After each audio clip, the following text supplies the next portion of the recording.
अस्सलाम वालेकुम, it's short crypto news update. अगर हम क्रिप्टो मार्केट की कुछ खबरों को देख लें, आज तो हमें जो है वो गैलेक्सी डिजिटल जो है उसने जो जीके 8 को जो है वो की ऑक्शन को जीत लिया, जो कि सेल्सियस की जानिब से जो वो ओन किया जाता था।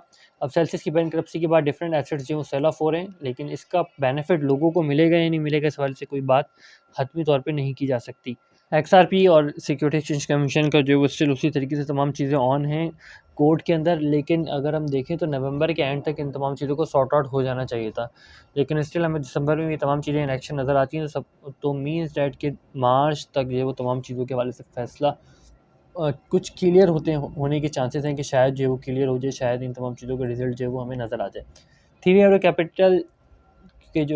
कैपिटल लिक्विडेटर्स जो थे, उन्होंने जो सीज़ किए 35.6 मिलियन। अब इसके पीछे कुछ इस किस्म का सिनेरियो क्रिएट हुआ है कि जो थ्री एरो कैपिटल ने बैंकरप्सी फाइल की थी, जो हैज फंड लॉयर थे, उन्होंने जो बैंकरप्सी फाइल करने के बाद जो है वो जूम कॉल के ऊपर तमाम चीज़ें हुई थी और कैमरा और माइक जो है वो ऑफ कर दिया और रिस्पॉन्स में जो है कुछ चीज़ों का जवाब नहीं दिया।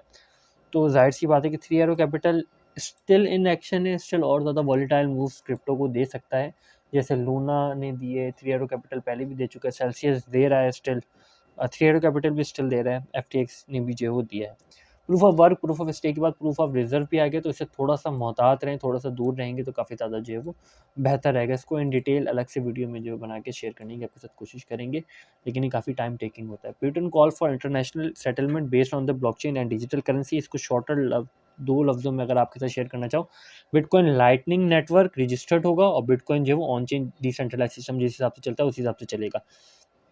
तो बिटकॉइन लाइटनिंग नेटवर्क जो फर्म्स ओन करेंगी वो इस बात की पाबंद होगी कि बिटकॉइन को ब्लॉकचेन में ऐड करें और साथ ही जो टैक्सेस हैं वो जो है वो गवर्नमेंट को पे करें।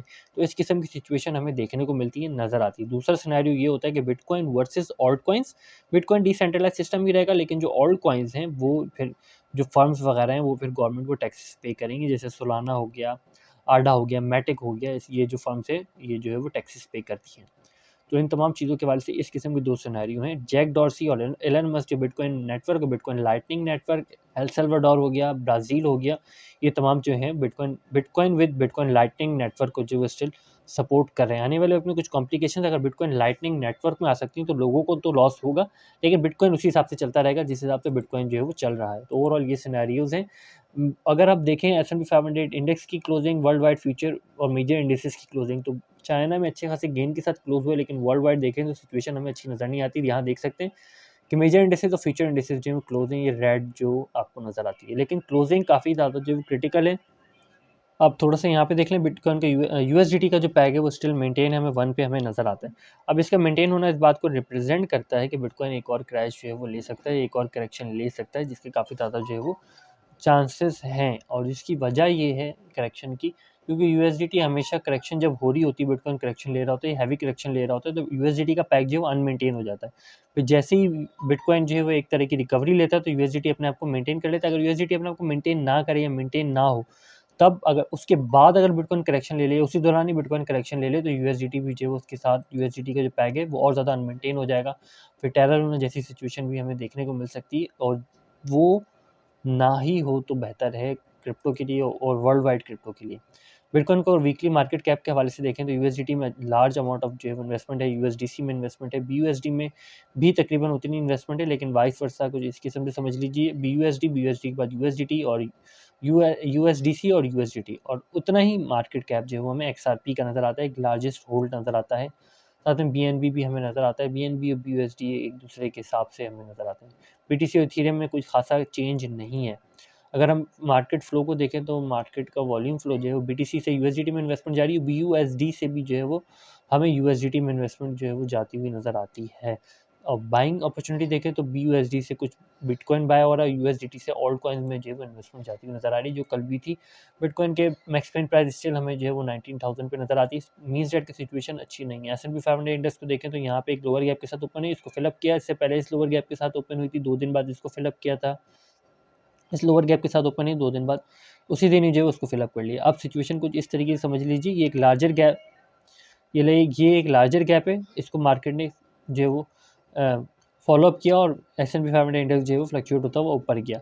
इसी तरीके से अगर लोअर लार्जर गैप हो, यानी कि नीचे लार्जर गैप बन जाए तो मार्केट उसको फॉलोअप करती है और नीचे जाती है।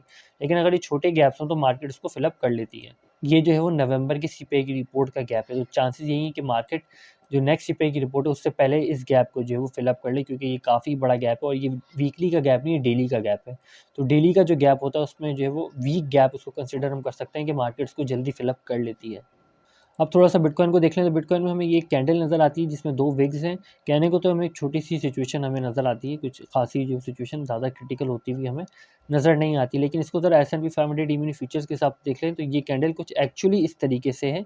मीन्स दैट कि अगर किसी ने लॉन्ग की पोज़ीशन यहाँ से मेंटेन की हुई है और स्टॉप लॉस उसका यहाँ पर है, स्टॉप लॉस उसका यहाँ पर है और स्टॉप लॉस उसका यहाँ पर है, तो वो भी लिक्विडेट हो गया होगा। मीन्स दैट कि सपोज़ इस ऑर्डर तक जो है वो, इस ऑर्डर पे भी अगर आप हो तो भी जो है आप लिक्विडेट हो चुके होंगे। तो ओवरऑल ये एस-एंड-पी 500 सीएमई फ्यूचर्स जो बिटकॉइन है उसने ये परफॉर्मेंस जो है वो दिखाई क्लोजिंग से पहले, और इसकी नेक्स्ट ओपनिंग एक दिन 17 घंटे के बाद है। ये जो ओवरऑल सिचुएशन है यही रिप्रेजेंट करती है कि हालात अच्छे नहीं हैं।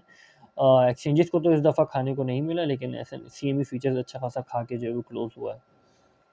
एस-एंड-पी 500 ई-मिनी फ्यूचर्स को देखें तो उसमें भी जो कुछ यही सिचुएशन हमें देखने को मिलती है, और लेकिन सीएमई फ्यूचर्स ने इसको जो है काफ़ी ज़्यादा फॉलो अप किया। मीन्स दैट कि मार्केट स्टिल फ्लक्चुएटेड है, और एस-एंड-पी 500 इंडेक्स या एस-एंड-पी 500 ई-मिनी फ्यूचर्स का इतना ज़्यादा फ्लक्चुएट होना रिप्रेजेंट करता है कि क्रिप्टो भी जो है वो हाई वॉलेटाइल मूव इस वीकेंड में दिखा सकती है।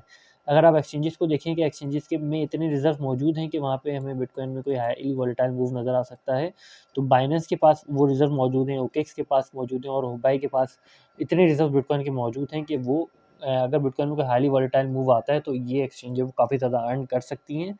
और स्टिल अगर आप देखें तमाम एक्सचेंजेस को मिला के तो बिटकॉइन के रिजर्व जो हैं वो स्टिल एक्सचेंजेस में मौजूद हैं। अगर एक्सचेंजेस में मौजूद हैं, ज़ाहिर सी बात है वो सेल ऑफ के लिए ही होते हैं। और बिटकॉइन को देख लें थोड़ा सा मूविंग एवरेजेस के हिसाब से, तो 44 मूविंग एवरेज से करेक्शन लेकर ये 44 मूविंग एवरेज को टेस्ट करके दोबारा से करेक्शन ले सकता है। सेम इस सिचुएशन में अब यहाँ से ऊपर जाता है तो शॉर्ट को जो वो लिक्विडेट करने के लिए जाता है, जो लिक्विडेशन एरियाज़ होते हैं वहाँ तक जाता है जहाँ तक ऑर्डर प्लेस होते हैं, ताकि उनको लिक्विडेट करके दोबारा से उसी ट्रेंड को फॉलो अप करे। डाउनवर्ड ट्रेंड है तो डाउनवर्ड ट्रेंड में जाए, अपर ट्रेंड है तो अपर ट्रेंड में जाए।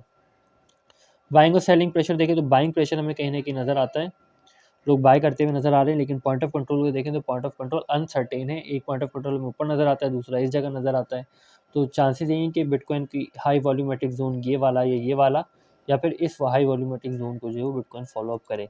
अगर इन तमाम चीज़ों को 300 मूविंग एवरेज के हिसाब से देख लें वीकली टाइम फ्रेम, तो 300 मूविंग एवरेज ने स्ट्रॉन्ग रेजिस्टेंस का काम जो है वो किया है। ये तीसरा हफ्ता है और तीसरे हफ्ते की क्लोजिंग है कि बिटकॉइन 300 मूविंग एवरेज से जो है वो नीचे है।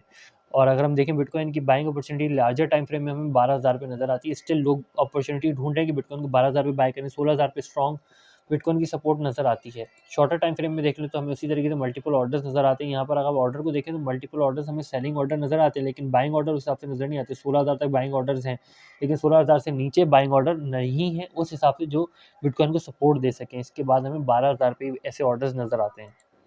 बिटकॉइन की लार्जर ट्रेड देखें तो एक तरह का डबल टॉप की सिचुएशन क्रिएट करती हुई जा रही है। अगर डबल टॉप की सिचुएशन क्रिएट होती है तो बिटकॉइन करेक्शन ले सकता है यहाँ से, और इस रेंज तक भी जो है वो जा सकता है, जो कि हमें थोड़ा थोड़ा इस वक्त जाता हुआ भी नज़र आ रहा है। आपकी इन तमाम चीज़ों के बारे में क्या राय है कमेंट में ज़रूर मेंशन कीजिएगा। फिर वक्त तक के लिए इतना ही। इस फकीर को अपनी दुआ में याद रखिएगा। खुदा हाफ़िज़, नासिर फ़ी अमान अल्लाह।